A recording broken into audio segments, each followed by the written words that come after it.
traditional swing, one plane swing, two plane swing, stack and tilt, swinging from the inside, natural golf, gravity golf, body swing connection, Hogan method, the harmonious swing, the modern golf swing, rotary swing, Mike Bender swing, the X Factor swing, the K-Vest method, the overswing, the lag shot method, the aim point method, the short game approach, the balance swing, the plain truth swing, the modern classic swing, the field-based swing, the mindful golf swing, the golfing machine, the pure swing, the Zen golf swing, the precision golf swing, the Sam Snead method, swing like a pro, the simple golf swing, the golf body blueprint, the speed training method, the clarity swing, the athletic swing, the unified swing, the fast first approach, the E9 method, everyday golf, the high hand swing, the mindset golf swing, the alignment stick method, the pure impact system, the natural rhythm swing. There's apparently so many ways to swing a golf club, and I don't want you to fall victim to any of these mentioned above and more. Now just remember, most of these are coined and sold as a package to get money from you to convince you to swing like these and how they benefit from each other, but it's all nonsense. Today's video, I'm going to show you why the swing is limited and everything that you see out there is not new, it's been done before, but how to recognize your body type and your motion can help you deliver a more consistent swing. So stay tuned through the whole video. I'll do my best job trying to explain this motion, and if you do have any questions, let me know in the comment section below. And don't forget, this Sunday at 9 o'clock, some of your videos, we go live at 8 o'clock. But other than that, let's get started. We have two swings on the screen, Jim Furyk and Matt Kuchar. They have two distinctly different approaches to the swings. Furyk's very unconventional, but also so is Matt Kuchar. Kuchar employs a more traditional-esque motion, while Furyk's very loopy motion works just as well. Both are very accomplished golfers, but they do share things that are very similar to each other, which includes rhythm, solid ball striking, effective use of the lower body, the mental approach. So let's take a detailed look at each of these swings, but what I'm going to show you today is the amount of space that any swing has to work with. You shouldn't be concerned with trying to fit a model, but make your swing a more effective swing by focusing on your fundamentals. And you heard in that introduction the many ways that I've coined a certain way to swing a club, but throw that all away, because I can technically come up with the swing philosophy for Jim Furyk and say, this is the wood chopper swing, and put it in a ball and sell it to you for $49.95 and guarantee you certain results. I can also do the same thing for Matt Kuchar. I can do the same thing for Tiger. And we have to look at why the game of golf all stems around ego. You want to hit it further and you want to hit it straighter. And when you look for advice on how to do those two things,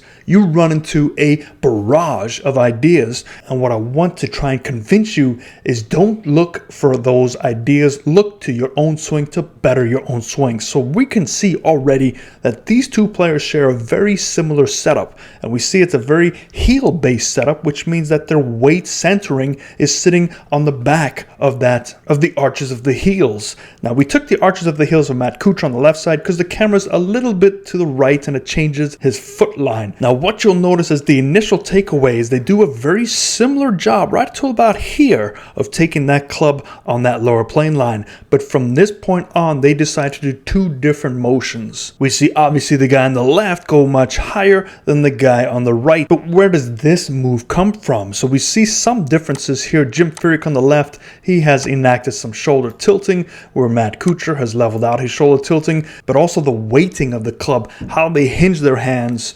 We see that Matt Kuchar has hinged his hands already, where Jim Furyk on the left side is still maintaining that hinge and has not pulled that trigger back. But we do see a difference on where that club is pointing, where the one on the left is outside of his center line and the one on the right is inside of his center line. Now that plays an important role because now we're going to start to deal with momentum, because when you are in motion, momentum is going to start to take effect. As we're starting to deal with momentum, because Jim Furyk picked up his club, he sacrifices on some turn with the lower body, where we see much deeper turn with Matt Kuchar on the right side, which also assisted in that arm position. And we take both players to the top of their swings. We have Matt Kuchar on the right side. We see where that club is sitting, and we go to the top of Jim Furyk, and we see there's his top of the swing. So we see now which one will have to get their club behind their center. Obviously, it's Jim Furyk on the left side, and he will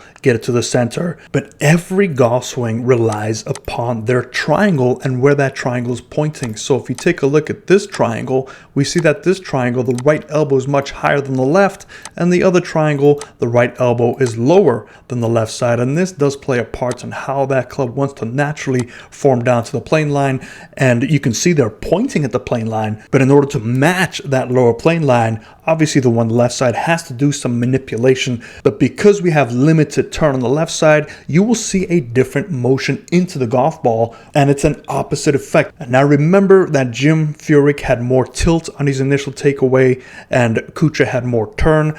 Now we take a look at them. They're going to do it opposite. We're going to see Kuchar with more tilt into impact and Furyk with more turn, and there's a reason behind this, because Furyk has to do a lot of rerouting. He's going to have to turn his body much quicker than what we see Matt Kuchar. So Matt Kuchar gets his lower body, and right now he is connected, and together they start to turn. But look at the amount of tilting that Kuchar has on his right shoulder as he strikes the golf ball. We can see that Kuchar's shoulders are still straight to his target, where take a look at Jim Furyk. We see a lot of turn. We can see the whole back, and we see a level tilt, where if we go past impact on both players, we can see the amount of tilting that Kuchar had to enact, because he is much flatter than Furyk. So the flatter you become, the more tilting you need to help the path of your hands.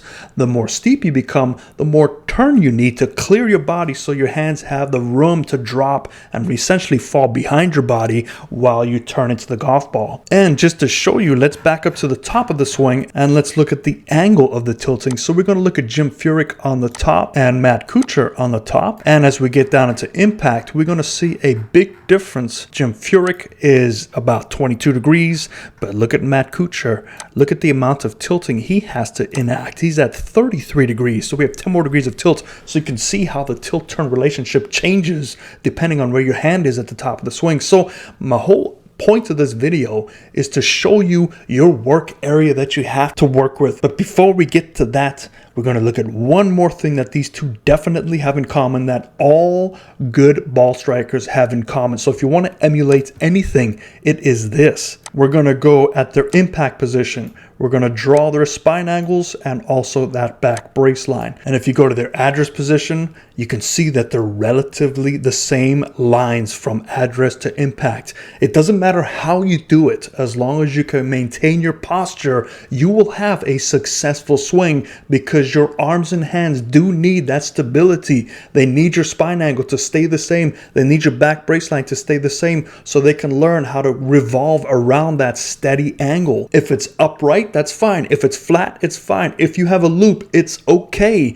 But you have to have a steady center. Now, in order to do that, your balance has to be there at the start, and you have to be able to maintain that balance. So that is the most important thing in any golf swing. And then your personality comes in and your hand-eye coordination comes in. And that's where a lot of these guys and girls at the top level are so much better than we are, but they can't get there unless they maintain their posture. So look at your swing and see if you can maintain your posture. If you are not, figure out why you are not. And I would imagine something in your setup is at flaw. Your weight distribution is at flaw. But always work with a coach. But let's take a look at how much space do you actually have to work in a golf swing. So the first thing we need to look at is your plane line. So ideally, you never want your club to fall in this lower region down here. Once you're in that lower plane line on the way down, it is going to be trouble for you. And there are exceptions. I did a top 10 funky swings, and there were a couple of them that did get down here, and Jim Dent did this, and you can see Jim Dent really hold off and get that tilt to help him hit the golf ball, something I don't recommend. So you're looking any area above that. Now let's look at how high the club can reasonably